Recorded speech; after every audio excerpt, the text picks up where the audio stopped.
So,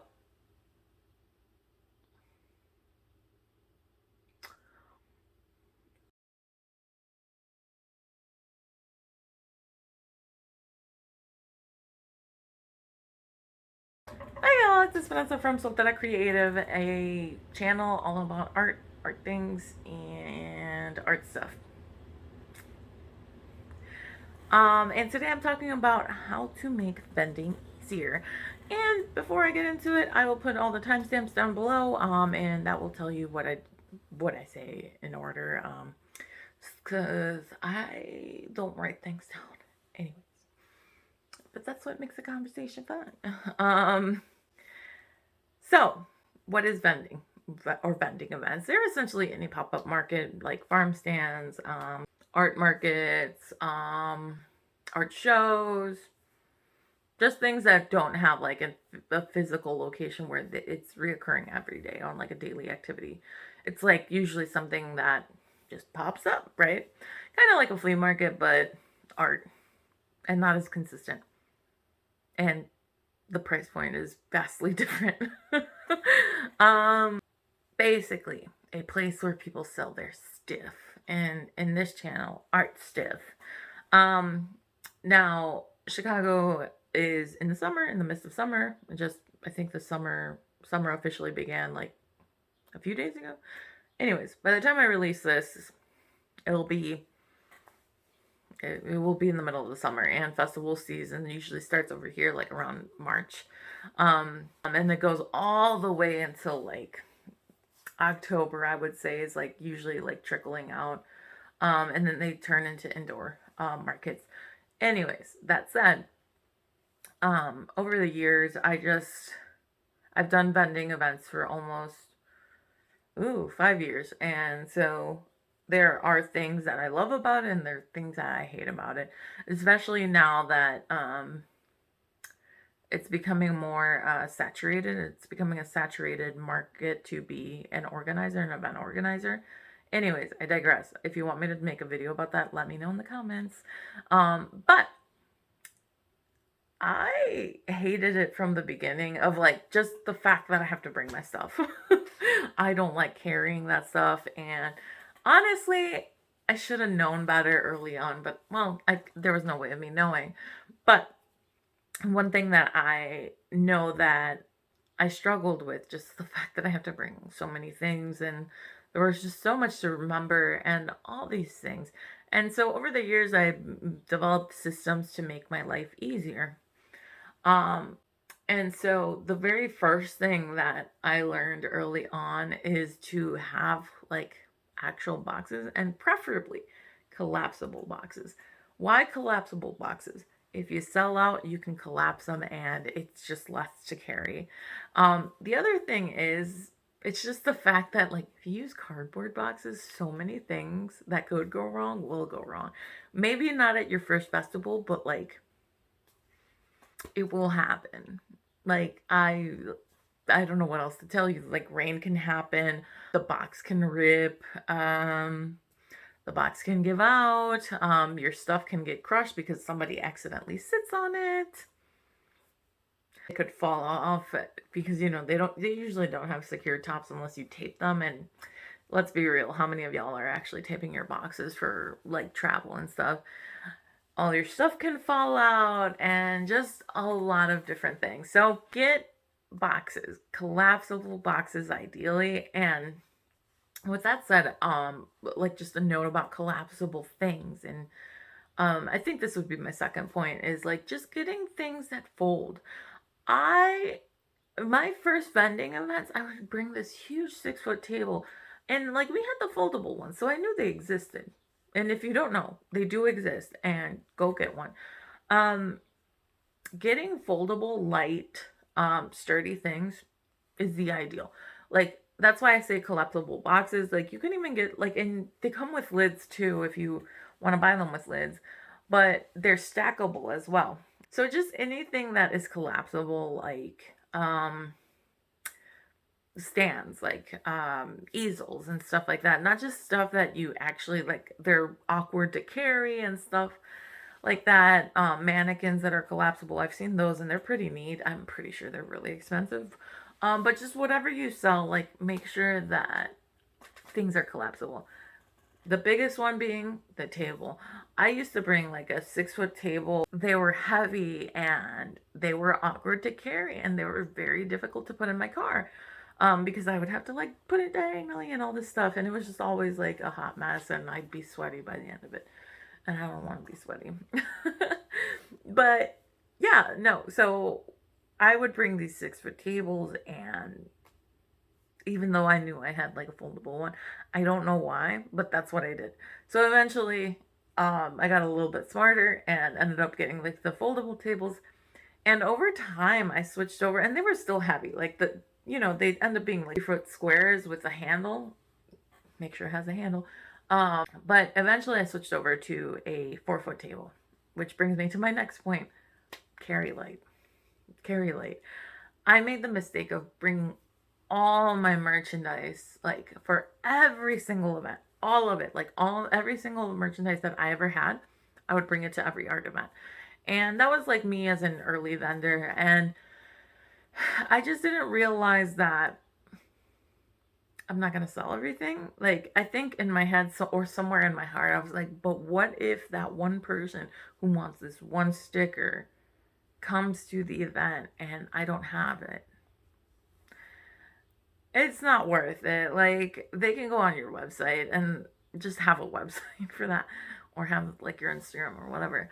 But it's not worth bringing everything. And I see this with like people who have like heavier stuff. Like me as an artist, like I used to bring my canvases, and I realized very quick, like smaller is better, like for these types of events. Like of course there are ones that you just need more stuff, and they're usually the festivals that are not just like a singular day, but I'll come to that point in a bit. But I wish I brought a 4 foot table. I wish I brought like just carried less. Because a lot of what I sell, they're stickers, they're prints, they're greeting cards, and maybe an art piece here and there. And it used to be coffee as well, but we have separated as businesses. Anyways, um, so that being said, there's just no need for you to bring everything. Like, bring your best stuff. Um, and how do you find that out? So, I'm glad you asked. Um, Inventory and also market research at the same time. So, I put these two together for a reason. So, make an inventory list, because it lets you know what sells and what doesn't sell, especially at what markets and why. And I can talk about that another time, like how I organize and how I figure out what are the markets for me. Um, just let me know if you want me to, if you blah, blah, blah, blah, blah. Let me know if you want to know. Um, and I will make a video about it. But make a list, make an inventory list. It keeps you committed to making sure that you don't bring like just random stuff. And it also allows you to kind of see, it allows you to know if something got stolen or whatever. Like if something happens, like if it lets you know what sells and what doesn't sell and why it sells and all this stuff. It just is good data to have. And I'm a data gal. Like I need to see the numbers. I need to see what's making profit and what doesn't. And it also lets you know like what to continue making and what to maybe pull out of the cycle. So this inventory list will make sure that you're not bringing 45 candles of the same scent. It'll also make you know like, hey, this is what I have. And it kind of forces you to make sure you know what you're talking about instead of just like frantically grabbing everything that's in your art studio and putting it in a box. Because I used to do that a lot. And sure, they went okay, but could they have gone better with less stress? Absolutely. Yeah. So that brings me to my next point. Like instead of frantically putting everything in the boxes, create designated boxes. So once I started, this wouldn't have been a possibility when I first started, but at least now as I have like just more and more supplies and like I just have a lot. Oh my God, I'm so itchy. Um Yeah, the fact that I have just like so much more now, I am able to make like my vending boxes. And what I mean by that is like I have like a box that is specifically for small pop-ups. I will only bring one box for a small pop-up plus a table. I'm like, I'm not bringing any more. If it's like, for example, that, or if it's something that's like a little bit of a larger event, but it's still a one table event, but it's multiple days, I have a separate set of boxes that I can just grab and go. And then festival is a little bit different. It's just like all hands on deck. Like I have to, like I leave those two boxes alone, but I have to pull in more because more than likely I'm gonna sell a lot and I will probably sell out of certain things. So that is different. They're a lot more labor intensive, but you do make more money and it's worth the labor. So I have dedicated boxes. Make a dedicated office box on top of that. So office box, I say anything that's like just pencils, just your marketing stationery, I guess. I don't know what to call it. Marketing materials, just like toiletries, just anything that's like you need all the time. And I can give you my list like of like vending things you need later on.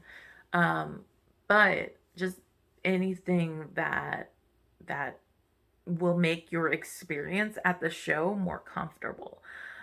I wish I did this earlier, and I actually have an office box and like a self-care box where it's just like it has like my like my cooler and just like a bunch of like other stuff that I can just pick up and go. And I only have one of them because it's like if I go to a small pop-up, more than likely I don't need all that. Versus like if I go to a mid-size or a large event, I need those two boxes, and I never have to take it like anything out. I just go and take them. It usually has like my scanner, my square reader, just everything, inventory lists. So make a box. Make dedicated boxes, in fact, of those collapsible ones. So I mentioned inventory previously, but I want to bring that back. I said make inventory, but I was specifically talking about products. Now I'm talking about just everything that you have. So I have a list of everything that I own, like just a separate list, like my festival list or whatever, or my outdoor list and my indoor list. And I make that list so I can just check it off when I am bending them in. I wish I did this earlier. But this stress of being like, oh, this event's outside, so I might need and then you're just like sitting there wasting time trying to figure out just what do you bring? What should I bring? What is necessary? What is not necessary? Don't waste your time, like, because especially if you're the type of person like me that I used to go to vending events every single weekend. Like I had something all the time, or at some point, yeah, no, I would have like 3 events like in a weekend. It just wastes time. It just wastes time. Like just write a list out once, like take the time, sit down, write a list of like things you need, and let's say you miss something, like make a note of it and then add it to the list. So every time you go to a vending event, you just know what you're bringing, which and why. And I make this list specifically for different types of scenarios. And I can also share that actually. I'll make it, but you have to sign up to my email list. And yeah, you just end up saving time by doing that. Like the fact that you just have a list for like small pop ups, large indoor events, large outdoor events, festivals indoors, festivals outdoors. I have a downtown list, like things I will bring to downtown, mainly because I will not drive my large truck there. I'm just not willing to personally. But yeah, other things to make your life easier. Pack. Ideally 2 days prior. There is nothing like packing the day. Okay, the night before is bad enough, But the day of is worse. And I've done both of them. They're the worst idea because you'll be rushing and you'll be frantic, and you just don't want that, especially on a day that's probably going to be pretty long. A lot of these events are a minimum of 8 hours, not including travel and setup time. And some of them, if it's a festival, it's probably going to be 12 to 15-hour days, and it's just not worth doing it the night before or the day of. It's You end up missing stuff, and then you come unprepared and you're frantic. You don't get to eat in the morning. Just a lot of things can go wrong. Anything that you can think of that can go wrong will go wrong. So if you can, pack 2 days before, because guess what? You'll find yourself being like, oh, I forgot that. Oh, I forgot that. But you have time, and you don't have to, let's say you don't finish that night, like 2 days prior, you have it half done. The next day you pick it back up, and you just get to sleep. I've lost sleep over vending events because I didn't prepare well enough. Um, so that was a big lesson learned. And I have also gone to vending events without my like Square reader. So I couldn't accept cards. And well, I could, but like I'd have to type it in, and that's a pain in the ass, and it's just not worth it. So that being said, pack 2 days before if you can. That's why I have my designated boxes, because guess what? They're already packed. I might have to add, but they're already packed. I don't got to worry about it. This will segue into the next thing. And this is probably the most important one for me to make the event feel successful and comfortable. Um, Pack your food, or make sure you have enough time to get your food in the morning.